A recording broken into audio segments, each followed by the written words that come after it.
How to fix TikTok showcase not showing. Hey guys, welcome back to this YouTube channel. Today I will show you that how can you fix the problem like TikTok showcase not showing on your device. So let's get started. On this process, at first you'll have to open your TikTok app with your account. Alright, so once you open TikTok app with your account, you'll got such interface. So from here, you'll have to tap on your profile icon just at the bottom right corner. And now from here, tap on three line just at the top right corner. Okay, so from here, tap on setting and privacy. Okay, so from the setting and privacy, you'll have to scroll down and go with the option like support. So simply tap on it.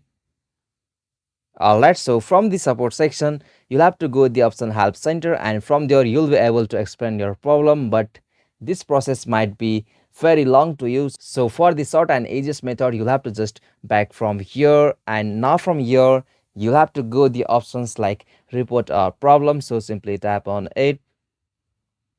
Okay, so from this section you'll have to scroll down and go the options like chat with us. So from here you can easily explain your problem. Okay, so now from this section you'll have to choose account, and now from here in this field you'll have to explain your problem briefly that you can't access your TikTok showcase. So you have to explain that problem, or you can add some screenshot from here. So after you briefly explain your problem to TikTok support team, the TikTok support team will review, and from there they might be provide you some procedure or methods to solve that problem. So after they provide you the procedure, you'll be able to fix the problem like TikTok showcase not showing. So this is the easiest and simplest method. Hope this video was helpful to you, and please don't forget to subscribe my YouTube channel for more quick and short tutorial like this. Thank you for watching this video. Have a nice day.